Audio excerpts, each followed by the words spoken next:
everyone! So, it's not Christmas yet, but I do want to review Klaus. Klaus just came out on Netflix recently. Before that, it was actually released in some select theaters for a short amount of time. It's honestly such a shame that I could not see this movie in theaters. I would have totally bought a ticket. So there has been a decent following around this movie for a while. A lot of people who have seen like previews and how the animation is being done, it's being done a little bit differently. It's traditional 2D animation, which is awesome. But then the coloring and the way that they shaded and lighted everything is actually done with some 3D implements. And it gives it kind of a weird new look to it. It's very detailed how all the shading is done now. So you could basically just take a screenshot of like any point in the movie and it looks like somebody, you know, digitally painted like an official print or like a masterpiece of art, but no, that's just one frame in the entire movie. Every frame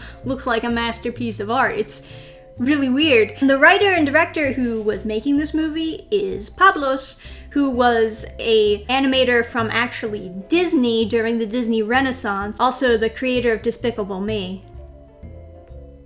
Not so happy about that part. But this movie is supposed to be like the kickstart of him bringing back 2D animation. He actually started up his own little studio for making these new animated projects. I have been waiting for 2D animation to make a comeback, and it feels like the ball has started rolling this year. And as far as animation goes, this movie, in my personal opinion, is without a doubt the best animated movie of the year. Yes, I know some of you are gonna be like, oh, but what about Frozen 2? Frozen 2, there's no way anything can top Klaus. It's just impossible. Fun fact, I've actually been looking at the ratings of Frozen 2. Klaus got rated higher. So let me actually get you into the story. So we're introduced to the main character, Jesper. And oh boy, I know that you got Emperor Kuzco on the mind when you were making up this character, because he has a lot of Kuzco-esque vibes going on here. And by that I mean, he's spoiled, but he's also kind of charming.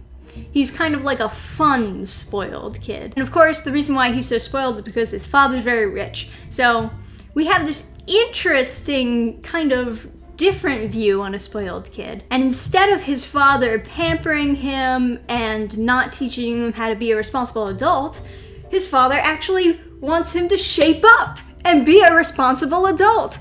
Whoa! Imagine how much nicer of a person Kuzco would be if he had a dad like that. So Jesper is being forced into becoming a mailman because his father wants him to learn responsibility, but he doesn't want to be a mailman and he purposely will fail all of the tests. But his dad is wising up to his bull, so he gives him a mission that serves the purpose as being a wake-up call to him. He sends him to an island known as Smearensburg, which is all brisk cold, it's a poor neighborhood, and everyone in that neighborhood hates each other. This has a lot to do with a big family feud that's been happening for generations after generations. And Jesper is not allowed to leave the island until he fulfills his mail quota, but of course he has to convince people to actually send mail to each other first. And this is when we're introduced to Klaus, and he actually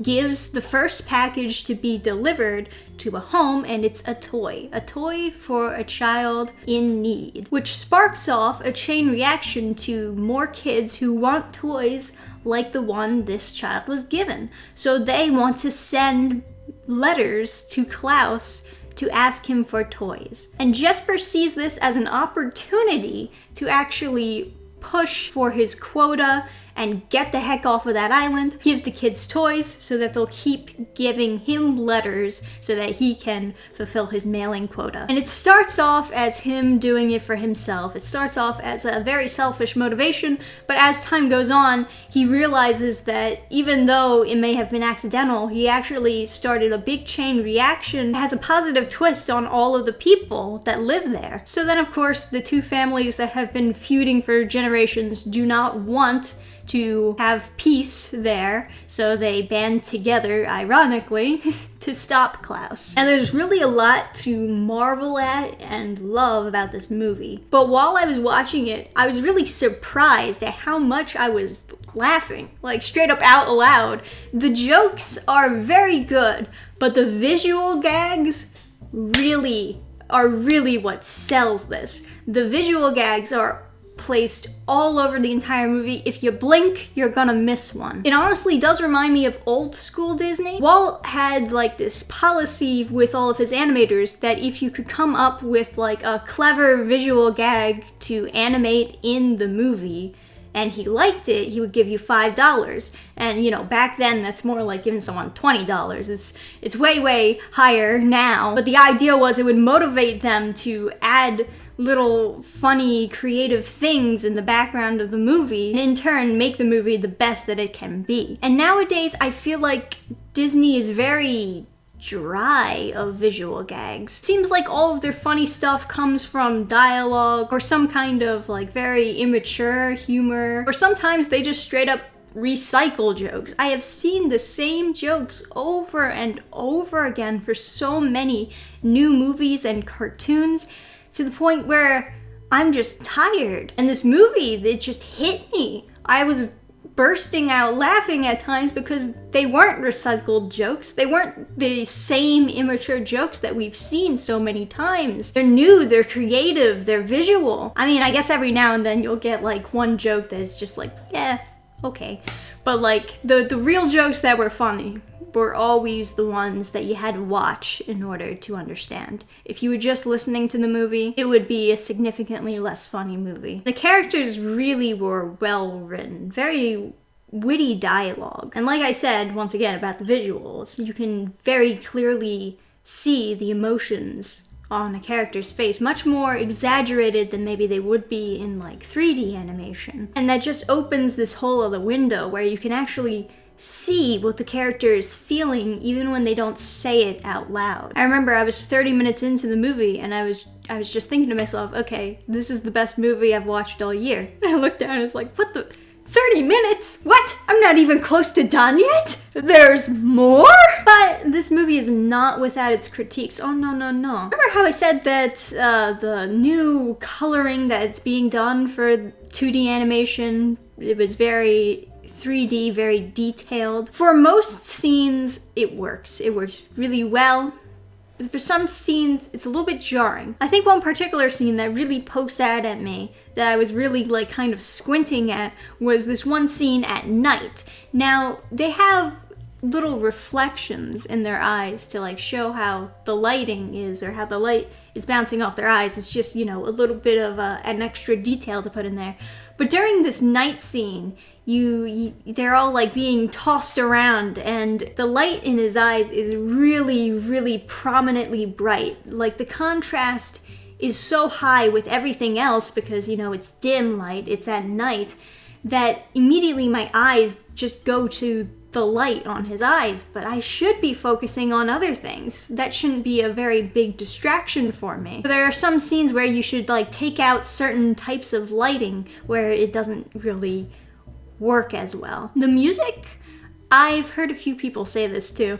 The music for the orchestra was good, but sometimes they threw in kind of pop songs. The lyrical music was more of a modern touch. Like they had the song How You Like Me Now in there for one montage scene. And you know, that was fine, but you know, once I recognized the song, I was kind of thinking to myself, really?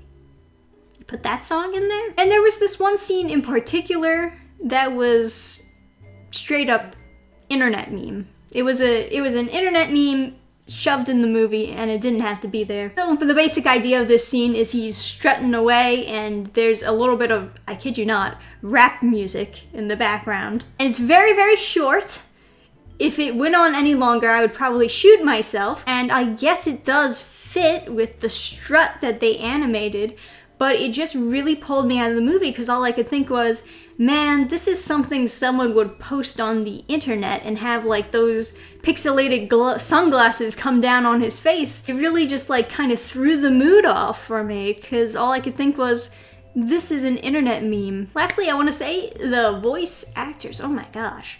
The voice actors were on point with this one. I mean, at least the main voice actors were. Jesper, the delivery of those lines was perfect. Like I said, this character gives off very Cusco vibes at the beginning of this movie, and it kind of sounds like the voice actor who's doing him is also like taking some inspiration from Cusco. So I was thinking to myself, is this the same voice actor who did Cusco? It's like, I legitimately was like, are they exactly the same person? There's one voice actress in this movie though that maybe wasn't a good pick. Unfortunately, I have to single out the voice actress who was doing the old woman who was part of the Family Feud. You can tell when you're listening to her that she is a young actress trying to do an old woman voice, but she keeps on falling out of the old woman voice, and then you just hear her normal voice, and you're thinking to yourself, that voice doesn't fit. That is not an old woman's voice. It's very unfortunate, but you will notice it. It will be a little bit jarring.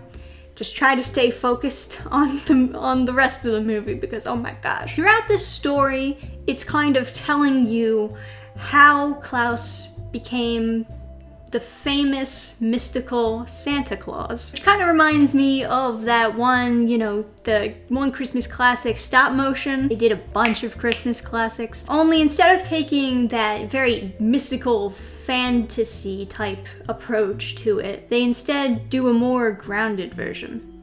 A more real version. One that really hits home. And it's really clever and fun how they explain all of the different Christmas traditions and the rumors and how Santa Claus became what we know as Santa Claus. So yes, this is in fact a new Christmas classic that I think everyone should add to their collection. I do have to say, it is a complete waste if this movie never goes to DVD. You have to release it on DVD because I have to buy it. I know that they released the making of the movie too on this big thick book for like $40. If that goes on sale, I'm definitely buying it. If you're interested in it, I'll leave a link in the description just so you can see what I'm talking about. And really, I guess this book, this art book that they have so far, is their only way of actually getting any merchandising money. Which is kind of sad because I would totally buy this movie if it was on DVD. I'll give you all my money. I'm very happy that Netflix, of all distributors who said no to this project, I'm glad that Netflix said yes so that it could be completed. And I know a lot of people harp on Netflix animation a lot,